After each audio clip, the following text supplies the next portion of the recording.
Kita terhubung dengan jurnalis Kompas TV, ada Abel Insani di gedung KPK Jakarta, lalu ada Suara Azani di kantor DPP PDI Perjuangan, dan ada Alexander Blegur di kediaman Hasto Kristianto. Saya ke Abel terlebih dahulu. Jadi kalau tadi dari konferensi pers KPK, lebih detailnya seperti apa peran Hasto Kristianto di kasus suap Harun Masiku yang diungkap oleh KPK?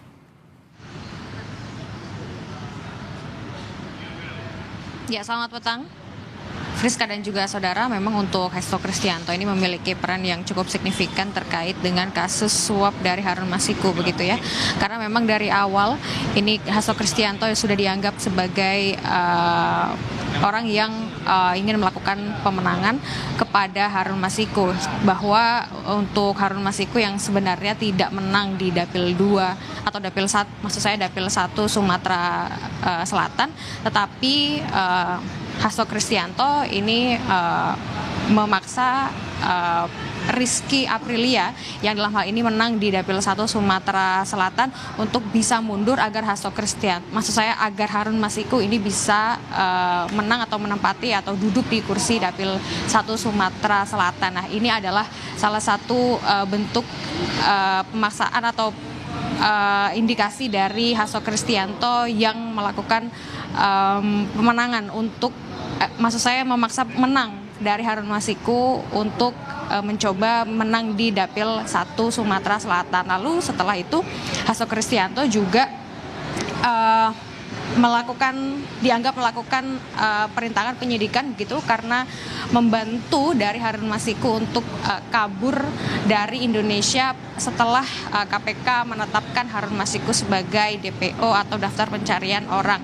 Nah, tentu saja tadi yang disebutkan oleh KPK baru saja sekitar 15 menit yang lalu pada konferensi pers ini terkait dengan Hasto Kristianto sebagai tersangka dengan ada dua kasus begitu ya. Yang pertama, Harun Masiku ditetapkan sebagai tersangka atas kasus suap bersama Harun Masiku.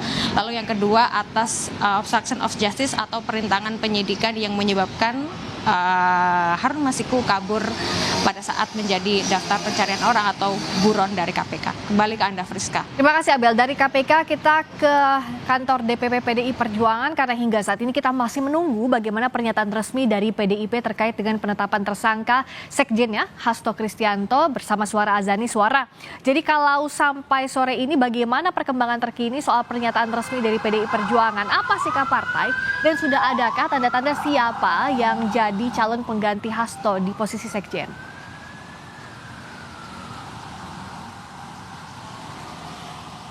Ya, sampai saat ini di depan kantor DPP PDIP terpantau masih belum ada pergerakan. Bahkan kami sampai saat ini menghubungi beberapa pihak dari PDIP dan PDIP belum memberikan respon dan belum memberikan keterangan resmi terkait penangkapan atau Hasto Kristianto yang dijadikan tersangka. Namun siang tadi sempat Roni Talapesi memberikan keterangan secara tertulis. Ini yang menyatakan bahwa mereka belum mendapatkan informasi secara lengkap terkait penetapan tersangka Hasto Kristianto. Dan kami mendapatkan informasi saat ini di dalam kantor DPP PDIP ini ada Hasto Kristianto, Deddy Sitorus, dan kemudian ada Roni Talapesi. Tetapi kami belum bisa memastikan apakah mereka nantinya akan memberikan keterangan resmi. Tadi ada beberapa mobil yang masuk ke dalam kemudian keluar juga di kantor DPP PDIP, dan kami belum bisa memantau siapa-siapa saja yang masuk ke kantor DPP PDIP dan keluar masuk seperti itu. Karena dari siang tadi kami mencoba menanyakan kepada partai PDI Perjuangan terkait ditetapkannya Hasto Kristianto sebagai tersangka yang menurut dari surat perintah penyidikan tanggal 23 Desember 2024 yang menyebut bahwa Hasto ini ditetapkan sebagai tersangka. Ternyata Hasto juga belum memberikan keterangan resmi, bahkan dari PDIP juga belum memberikan keterangan resmi terkait penetapan tersangka ini, Friska. Baik, Suara Azani, kita masih menunggu apa pernyataan resmi dari PDI Perjuangan terkait penetapan Hasto Kristianto sebagai tersangka dalam kasus suap yang melibatkan tersangka Harun Masiku. Berikutnya kita ke Alexander Blegur yang memantau di kediaman Hasto Kristianto di Bekasi, Jawa Barat. Apakah sudah ada informasi keberadaan Hasto atau respons dari pihak Hasto pasca ditetapkan sebagai tersangka? Blegur?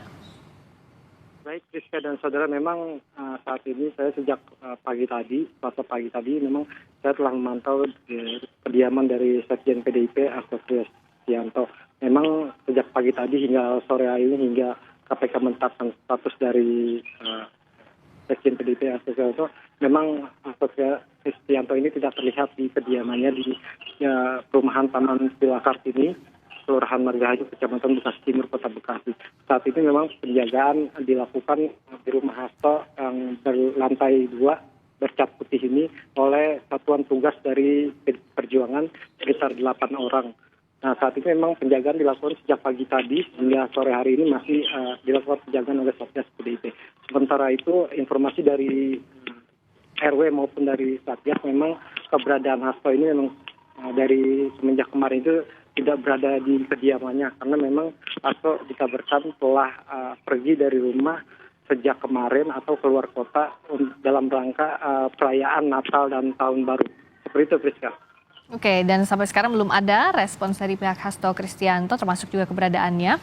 Dan kita masih juga menunggu bagaimana pernyataan dari PDI Perjuangan pasca sekjennya ditetapkan tersangka oleh KPK dalam kasus suap yang melibatkan Harun Masiku. Terima kasih atas laporan kawan-kawan semua. Ada Abel Insani di Gedung KPK Jakarta, ada Suara Azani di kantor DPP PDI Perjuangan, dan Alexander Bilgur di kediaman Hasto Kristianto. Terima kasih.